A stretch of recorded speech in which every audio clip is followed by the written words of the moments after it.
الحمدللہ رب العالمین والصلاة والسلام علی سید المرسلین اما بعد۔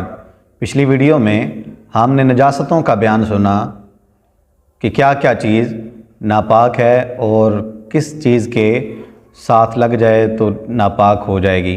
آج ہم پاک کیسے کریں گے اس کے بارے میں سنتے ہیں کہ چیزیں پاک کیسے ہوتی ہیں۔ کپڑا یا بدن یا کوئی بھی چیز جس میں نجاست لگ گئی، اب وہ پاک کیسے ہوگی۔ جو چیزیں ایسی ہیں کہ وہ خود نجس ہیں، جن کو ناپاکی اور نجاست کہتے ہیں، جیسے شراب یا اور کوئی غلیظ چیز، ایسی چیزیں جب تک اپنی اصل کو چھوڑ کر کچھ اور نہ ہو جائیں پاک نہیں ہو سکتی۔ شراب جب تک شراب ہے نجس ہی رہے گی، اور سرکہ ہو جائے تو پاک ہو جائے گی۔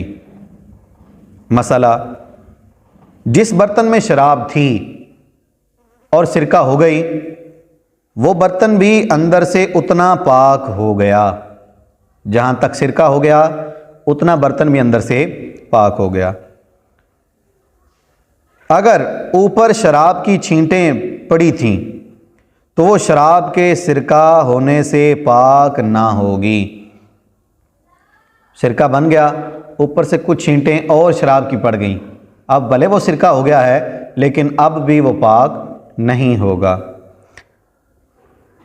یوں ہی اگر شراب مثلاً منہ تک بھری تھی، کسی بوتل میں یا کسی برتن میں منہ تک بھری ہوئی ہے شراب، پھر کچھ گر گئی کہ برتن تھوڑا خالی ہو گیا، اس کے بعد سرکہ ہوئی، تو اس برتن یا اس بوتل کا جو اوپر والا حصہ ہے وہ ناپاک رہے گا، وہ پاک نہیں ہوگا۔ نیچے والا جو حصہ ہے جو سرکہ بن گیا وہاں تک تو پاک ہو گئی، لیکن جو اوپر خالی جگہ حصہ تھا برتن کا یا بوتل کا جس سے شراب گر گئی تھی باہر، اب وہ ناپاک رہے گا۔ اگر اس نے برتن کو انڈیلا کہ سرکہ وہاں سے ہو کر اس ناپاک جگہ سے ہو کر باہر نکلا تو اب یہ سرکہ بھی ناپاک ہو جائے گا۔ ایسے ہی بوتل کو ایسے انڈیل دیا تو اب یہ سرکہ ناپاک ہو جائے گا۔ ہاں، اس کا طریقہ کار کیا ہے کہ پائپ وغیرہ لیں، پائپ کے ذریعے اوپر کھینچ لیں یا نیچے سے اس بوتل کو کاٹ دیں تاکہ جو کچھ ہے نیچے بہہ جائے، اوپر کی طرف آئے گا، اوپر سے ایسے کریں گے تو پھر ناپاک ہو جائے گا۔ مسئلہ، شراب میں پیشاب کا قطرہ گر گیا یا کتے نے منہ ڈال دیا یا ناپاک سرکہ ملا دیا تو سرکہ ہونے کے بعد بھی حرام اور نجس ہے۔ شراب تھی، اس کے اوپر کسی نے پیشاب کر دیا یا ایک قطرہ ہی پڑ گیا تو اب یہ بھلے سرکہ بن جائے، ناپاک کی ناپاک ہی رہے گی، پاک نہیں ہوگی۔ مسئلہ، نجس جانور نمک کی کان میں گر کر نمک ہو گیا تو وہ نمک پاک اور حلال ہے۔ نجس جانور یعنی ناپاک جانور کسی بھی کان میں گیا اور وہاں جا کر وہیں دفن ہو گیا، جم گیا، اس کا بھی نمک ہی ہو گیا تو اب وہ نمک پاک ہے۔ مسئلہ، اپلے کی راکھ پاک ہے۔ اپلا تھاپی جس کو گاؤں دیہات میں جلاتے ہیں، گوبر سے جو بناتے ہیں، گائے بھینس کے گوبر سے بنتی ہیں تھاپیاں، ان کو اپلا کہتے ہیں اردو میں۔ اس کی راکھ، وہ جل گیا، سارا راکھ بن گئی، اب وہ راکھ پاک ہے۔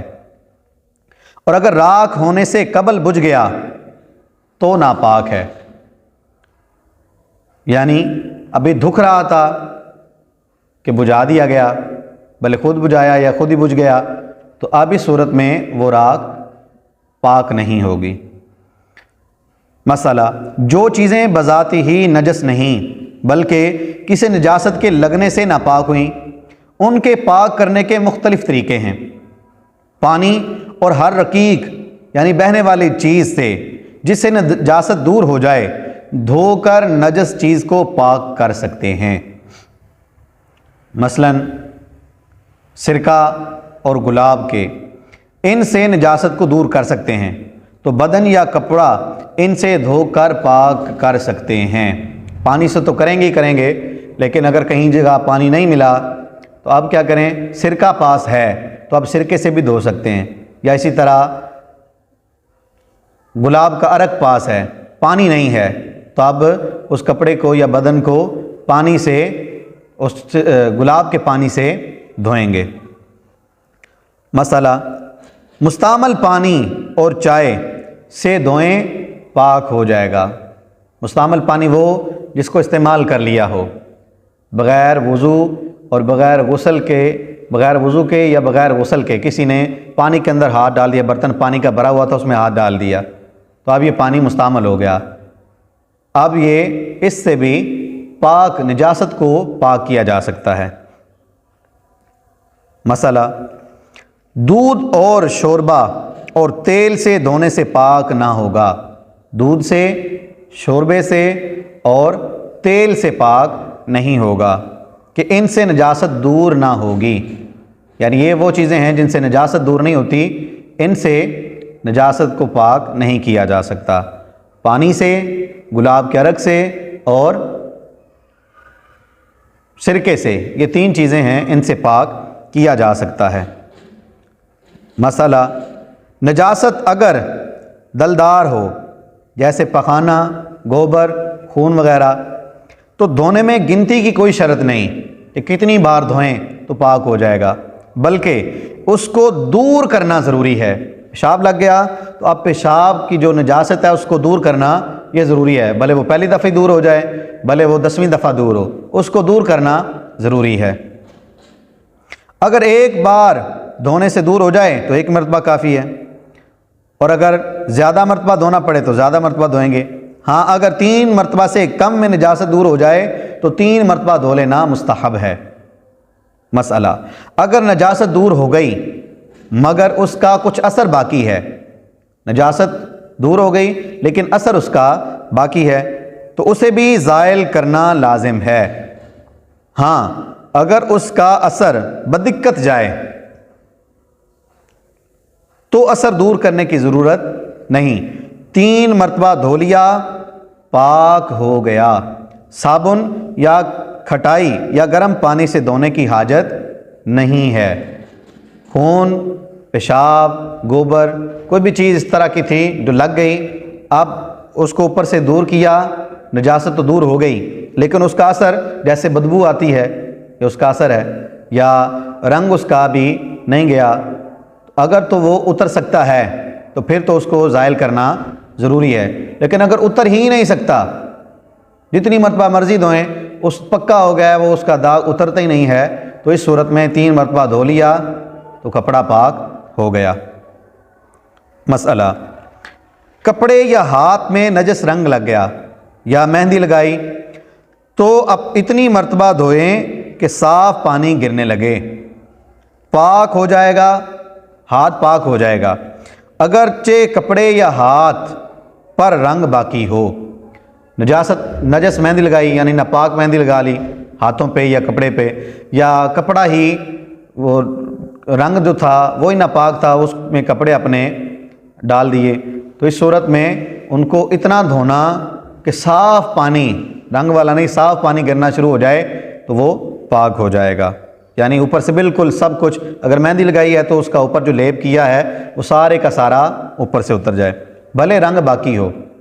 رنگ تو ظاہری بات ہے، مہندی لگائی ہے تو رنگ تو چڑھ جائے گا، تو ایسا نہیں کہ جب تک یہ رنگ نہیں اترے گا تب تک ہاتھ ناپاک رہے گا، ایسا نہیں، بلکہ اوپر سے وہ اس کا جو بھی لیپ کیا تھا وہ اتر گیا، اب پانی صاف اس کے اوپر بہہ گیا تو اب یہ ہاتھ پاک ہو گیا یا کپڑا بھی پاک ہو گیا۔ زعفران یا رنگ کپڑا رنگنے کے لیے گھولا تھا، اس میں کسی بچے نے پیشاب کر دیا اور کوئی نجاست پڑ گئی یا اور کوئی نجاست پڑ گئی، اس سے اگر کپڑا رنگ لیا تو 3 بار دھو ڈالیں، پاک ہو جائے گا۔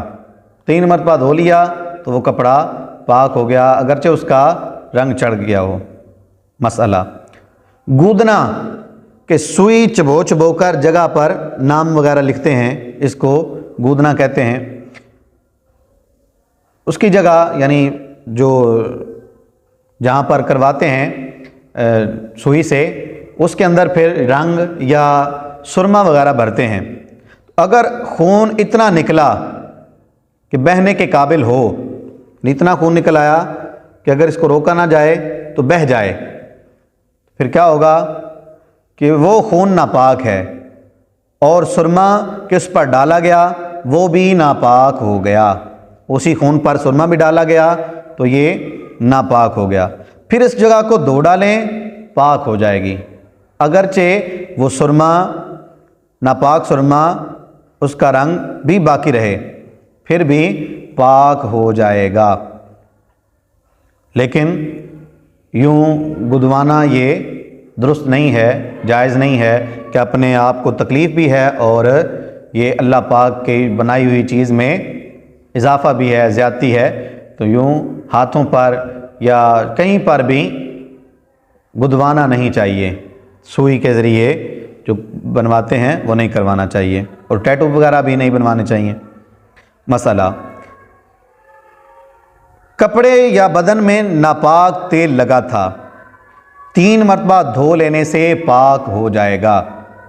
کپڑے یا بدن میں ناپاک تیل لگا ہوا تھا، وہ بھی 3 مرتبہ دھونے سے پاک ہو جائے گا، اگرچہ تیل کی چکنائی موجود ہو۔ اس تکلف کی ضرورت نہیں کہ صابن یا گرم پانی سے دھوئے، لیکن اگر مردار کی چربی لگی تھی تو جب تک اس کی چکنائی نہ جائے پاک نہ ہوگا۔ تیل یا اس طرح کا اور کوئی لیکوڈ جو ناپاک تھا، چکناہٹ والا، اب وہ لگ گیا تو چکنائی بھلے باقی ہو، 3 مرتبہ دھو لینے سے پاک ہو جائے گا۔ لیکن اگر مردار تھا، یعنی وہ جانور جو خود بخود مر گیا یا کسی نے اس کو مار دیا، تو ایسی صورت میں وہ مردار، اس کی چربی اگر ہو تو اس چربی کو، وہ کیونکہ ناپاک ہے اس کی چربی، اور اب اگر کسی کپڑے وغیرہ کو لگ گئی تو کیا کریں گے، اس کی جب تک چکناہٹ نہیں جائے گی یہ پاک نہیں ہوگا۔ یہ کچھ مسائل آج ہم نے سنے نجاست کو پاک کرنے کے حوالے سے، نجاست دور کرنے کے حوالے سے، ابھی اور بہت سے مسائل باقی ہیں کہ کپڑے کو 3 مرتبہ دھونا کیسے ہے، اور جب دھونا ہے تو پھر کیا کیا کرنا ہے، یہ ہم انشاءاللہ اگلی ویڈیو میں سنیں گے۔ اللہ کریم ہمیں عمل کی توفیق عطا فرمائے۔